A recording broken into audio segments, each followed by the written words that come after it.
আবারও নতুন করে বন্যা পরিস্থিতির বেশ অবনতি। যেদিকে যতদূর চোখ যায় জলমগ্ন এলাকা, গ্রামের পর গ্রাম নতুন করে জলমগ্ন হয়ে পড়ল। গঙ্গা নদীর জলস্তর বৃদ্ধির জেরে নতুন করে জলমগ্ন হয়ে পড়ল মালদা জেলার মানিকচকের ভূতনির উত্তর চণ্ডীপুর এবং হীরানন্দপুর গ্রাম পঞ্চায়েতের বিস্তীর্ণ এলাকা। গ্রামের পর গ্রাম জলমগ্ন, আতঙ্কে দিশেহারা বানভাসী মানুষেরা। দিনের পর দিন বন্যা পরিস্থিতির আরো অবনতি হচ্ছে। নতুন করে ভূতনির বেশ কিছু গ্রাম জলমগ্ন হয়ে পড়ল। কোথাও রাস্তার উপর দিয়ে বইছে জল, কোথাও আবার জলমগ্ন গোটা গ্রাম, কোথাও বিঘার পর বিঘা চাষের জমি জলের তলায়। এই অবস্থায় কি জানিয়েছেন বানভাসী মানুষ, শোনাবো আপনাদের। এখন কি অবস্থা দেখছেন ভূতনির? ভূতনির অবস্থা এখন খুবই খারাপ। আজকে 7 দিন হয়ে গেল জল ঢুকে এবং জল ঢুকছে। জল কি বাড়ছে দিনের পর দিন? জল বাড়তেই আছে। এই কোন জায়গা এটা, আর এখানে কি হয়েছে? এটা হচ্ছে উত্তর চণ্ডীপুর কুলিনটোলা ডাব। এখানে ক্যালভার্ট দিয়ে জল বের হচ্ছিল, ক্লিয়ার করতে পারলেন না, ক্যালভার্ট করতে, ওই জন্য প্লাবিত হয়ে গেল, রাস্তা কেটে গেল। তাহলে এখন কিভাবে যাতায়াত করছেন আপনারা? এখন বর্তমানে কালকে তো রাস্তা বন্ধ হয়েছিল, আজকে 8টার সময় নৌকা দিয়েছে। ত্রাণ, তিরপাল, শুকনো খাবার পাচ্ছেন? না, এই সব কিছু খাওয়ার নাই। এখন যারা বাদে আছে তারা কিছু দেওয়া হচ্ছে, বাদের ভিতরে যারা আছে তাদেরকে কিছু দেওয়া হয়। এই বন্যা পরিস্থিতির জেরে অনেকেই বাড়ি ছেড়ে অপেক্ষাকৃত উঁচু জায়গায় আশ্রয় নিয়েছেন। নৌকায় এখন একমাত্র ভরসা এই বানভাসী মানুষদের।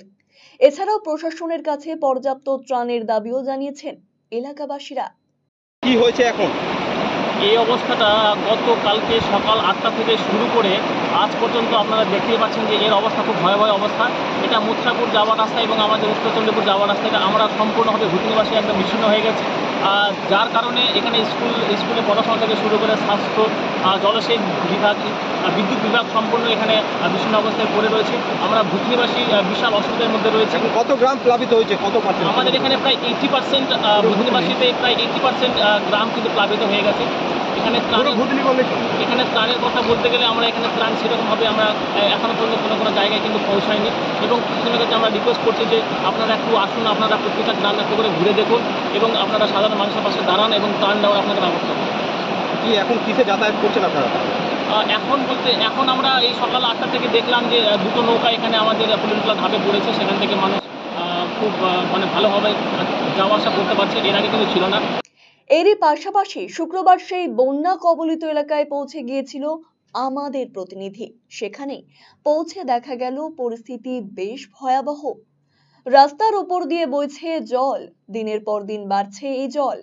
কালভার্ট সহ রাস্তার একটা বড় অংশ নদী গর্ভে তলিয়ে গিয়েছে। তারপরই পরিস্থিতির আরো অবনতি হতে থাকে। বিচ্ছিন্ন হয়েছে যোগাযোগ ব্যবস্থা। এমন আতঙ্ক ও দুশ্চিন্তা নিয়ে জীবন যুদ্ধের সংগ্রাম চালিয়ে যাচ্ছেন বানভাসী মানুষেরা। দিনের পর দিন অবনতি হচ্ছে ভূতনির বন্যার পরিস্থিতি। আমরা রয়েছি ভূতনির উত্তর চণ্ডীপুরের কুলিনটোলা ঢাপ এলাকায়। গতকালই এখানে কালভার্ট সহ রাস্তার একটা বড় অংশ নদীগর্ভে তলিয়ে গেছে, ফলে বিচ্ছিন্ন হয়েছে ভূতনির উত্তর চণ্ডীপুরের যোগাযোগ ব্যবস্থা। এই মুহূর্তে নৌকা দিয়ে সাধারণ মানুষ যোগাযোগ করতে পারছে। মানুষ পর্যাপ্ত আরও ত্রাণের দাবি তুলেছে। ভূতনির প্রায় অসংখ্য গ্রামে গঙ্গা নদীর জল ঢুকেছে। সাধারণ মানুষ এখন দিশেহারা। রাহুল মণ্ডল, RCTV সংবাদ, ভূতনি।